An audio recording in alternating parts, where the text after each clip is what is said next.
Sejauh apapun ruh ini tersesat, Allah selalu menunggu. Dan panggilan itu terdengar 5 kali sehari, menggetarkan langit dan bumi. Agar ruh kita sadar bahwa rumah kita adalah sajadah yang basah oleh air mata cinta. Salat bukan sekadar kewajiban, tapi perjanjian cinta yang rahasia. Banyak orang memulai salat karena kewajiban, karena takut siksa, karena ingin pahala, atau karena merasa harus. Tapi bagi para pecinta, salat bukan sekadar kewajiban. Ia adalah janji. Sebuah perjanjian rahasia antara ruh dan Tuhannya yang ditulis bukan dengan tinta, tapi dengan air mata dan kehadiran hati. Saat seseorang masuk ke dalam dunia makrifat, ia akan memahami bahwa salat adalah pertemuan sakral yang jauh lebih tinggi nilainya daripada bentuk ibadah lahir lainnya.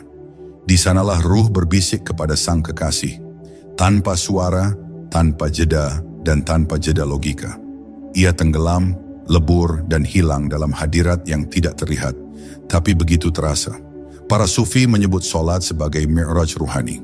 Sebagaimana Nabi melakukan perjalanan naik ke langit dalam Isra Mi'raj, maka ruh seorang hamba yang salat dengan hati akan naik menuju langit maknawi. Ia bukan sekadar membungkuk dan bersujud, tapi meniti tangga-tangga rasa menuju titik kedekatan. Saat itu, waktu seolah hilang. Ia tidak tahu berapa menit ia berdiri, rukuk atau sujud. Karena seluruh wujudnya larut dalam satu hal, perjumpaan. Dan inilah perjumpaan yang tidak bisa diraih dengan harta, jabatan, atau ilmu sekalipun, jika ruh belum melewati proses pembersihan melalui zikir dan fana. Dalam setiap bacaan salat, tersimpan isyarat cinta dan penghambaan. Bismillah, Al-Fatihah, ruku', sujud, semuanya bukan sekadar kalimat. Mereka adalah kod-kod ilahiyah. Bagi yang memahaminya, setiap lafaz adalah pintu menuju rasa. Saat seorang hamba mengucapkan, Iyyaka na'budu wa iyyaka nasta'in, ia sedang membisikkan bahwa dirinya telah pasrah sepenuhnya. Ia tidak punya daya, tidak punya kekuatan, dan tidak punya apa-apa selain Allah. Di titik itu, Allah pun mendekat. Sebagaimana dalam hadis qudsi, jika hambaku mendekat kepadaku sejengkal, aku mendekat kepadanya sehasta. Salat menjadi jalan menuju pertemuan yang tak terlihat, tapi nyata dalam rasa. Di malam-malam sunyi, para wali seringkali tidak tidur hanya untuk memanjangkan sujud mereka. Mereka tidak takut siksa, mereka tidak mencari pahala. Mereka hanya ingin bersama. Hati mereka telah mabuk oleh cinta, dan salat menjadi satu-satunya cara mereka bertemu. Dunia boleh menawarkan sejuta kenikmatan, tapi satu rakaat yang khusyuk lebih melegakan bagi mereka daripada seluruh kemewahan dunia. Itulah maqam orang-orang yang mencintai Allah, bukan karena apa yang akan mereka dapatkan, tapi karena Allah itu sendiri. Cinta yang tulus, cinta yang dalam, cinta yang tidak tergantung pada keadaan. Dan bagi para pecinta, meninggalkan salat bukan sekadar dosa. Itu seperti kehilangan napas, seperti ditutupnya pintu rumah, seperti terputusnya hubungan batin dengan yang dicintai. Mereka tidak bisa tidak salat, bukan karena takut dimarahi Tuhan, tapi karena ruh mereka merasa sesak jika tidak bisa berdiri, rukuk, dan sujud. Mereka hidup dari pertemuan itu. Bahkan ketika tubuh mereka lemah, mereka akan tetap salat dengan isyarat. Karena yang bergerak bukan lagi tubuh, tapi cinta. Dan cinta yang hidup akan selalu mencari jalan untuk bertemu. Tidak peduli apa bentuknya, salat akan tetap mereka jaga. Karena itu adalah janji antara dua kekasih. Salat juga bukan urusan pamer, ia adalah rahasia. Semakin seseorang mengenal Allah, semakin ia menjaga salatnya. Dengan diam, ia tidak mengumumkannya, tidak menjadikannya kebanggaan, tidak menjadikannya alasan untuk merendahkan orang lain. Justru ia sembunyikan seperti permata, sebab ia tahu bukan gerakan yang dilihat Allah, tapi hatinya. Dan hati yang paling jujur adalah hati yang hanya ingin Allah, bukan pujian manusia. Maka jangan heran jika para kekasih Allah menangis dalam salatnya, meski mereka tidak mengucapkan satu keluhan pun. Karena mereka tahu, cukup Allah yang tahu betapa mereka mencintainya.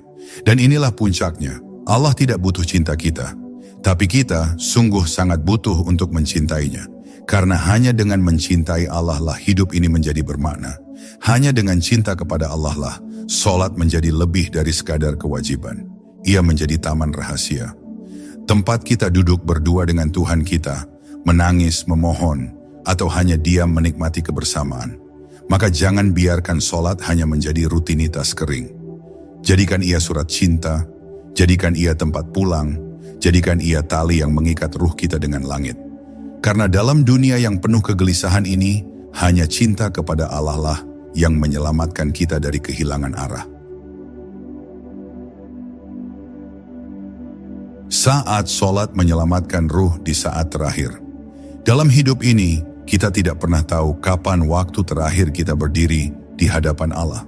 Mungkin esok, mungkin malam ini, atau bahkan dalam rakaat yang sedang kita kerjakan sekarang.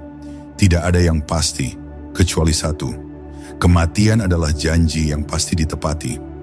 Dan saat ruh keluar dari jasad, bukan harta yang ditanya, bukan jabatan yang dicatat, tapi solat.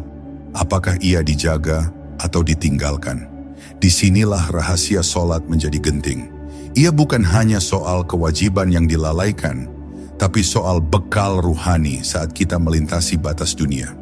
Dan bagi ruh yang sudah terbiasa berdiri, rukuk dan sujud, kematian bukanlah momok, tapi jembatan menuju kekasih yang selama ini ia temui dalam solat. Bayangkan, seandainya ruh yang selama ini lalai, yang jarang bersujud, tiba-tiba dihadapkan pada gelapnya alam barzakh. Apa yang akan ia bawa? Apa yang akan menemaninya saat jasad ditinggal sendiri di liang sempit itu? Tidak ada sahabat, tidak ada keluarga, tidak ada pujian dari manusia. Yang ada hanya amal. Dan solat akan berdiri di hadapannya, menjadi perisai, menjadi pelita, menjadi penolong. Ia akan berkata, "Aku adalah temanmu. Di dunia kau menjagaku, kini aku menjagamu." Tapi bagaimana jika solat itu hancur? Bagaimana jika ia rusak, kosong, atau bahkan tak pernah ada? Maka ruh akan gelap, bingung, dan kehilangan arah di antara alam-alam yang jauh dari dunia. Para arif selalu mengingatkan bahwa detik-detik sakaratul maut adalah saat di mana ruh akan memanggil semua kebiasaannya.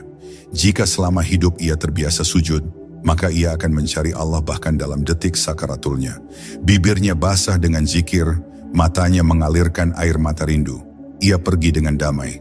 Tapi jika selama hidupnya ia berpaling dari sajadah, maka saat ajal datang, ruh akan kebingungan. Ia tidak mengenal cahaya, tidak mengenal panggilan, dan tidak mengenal jalan pulang. Inilah yang ditakuti para wali, bukan kematian, tapi kemungkinan berpisah dari Allah saat ruh dipanggil. Dan itulah mengapa mereka menjaga solat dengan seluruh hidupnya. Solat bukan sekadar ibadah, ia adalah program pelatihan ruhani yang disusun langsung oleh Allah, agar ruh kita kuat menghadapi saat-saat paling menentukan dalam perjalanan panjang kehidupan.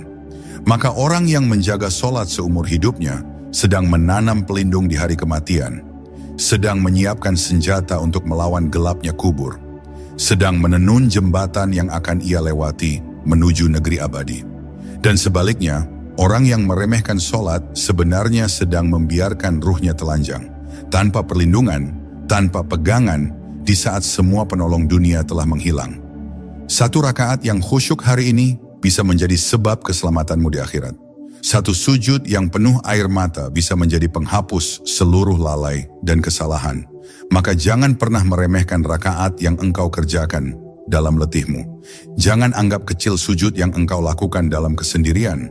Karena bisa jadi justru rakaat itulah yang akan bersinar saat amalmu yang lain gelap. Solat bukan tentang jumlah, tapi tentang kehadiran. Dan Allah yang maha lembut akan menilai bukan dari tampilan luar, tapi dari gerakan hatimu dalam tiap getarannya. Dan kini, mari tanyakan satu hal paling jujur kepada diri kita. Jika malam ini adalah solat terakhirku, apakah aku sudah benar-benar bertemu Allah dalam rakaat itu? Apakah sujudku benar-benar sujud seorang hamba, atau hanya gerakan yang terpaksa? Apakah rukukku memuat rasa tunduk atau hanya formalitas? Apakah saat aku mengucap Allahu Akbar, ruhku benar-benar membesarkannya? Atau hatiku masih sibuk membesarkan dunia? Pertanyaan-pertanyaan ini bukan untuk membuat kita takut, tapi untuk membuat ruh kita terbangun. Karena waktu semakin sempit, dan satu-satunya jalan untuk menyelamatkan ruh dari kegelapan adalah kembali sujud sebelum waktu benar-benar habis. Mungkin selama ini engkau mengira bahwa solat adalah tugas berat, tapi bagaimana jika ternyata solat adalah satu-satunya tali yang menahan ruhmu dari kejatuhan ke jurang tak berdasar? Bagaimana jika selama ini Allah tidak pernah butuh sujudmu, tapi ruhmu lah yang akan hancur jika tidak bersujud? Dan bagaimana jika malam ini adalah rakaat terakhirmu di dunia?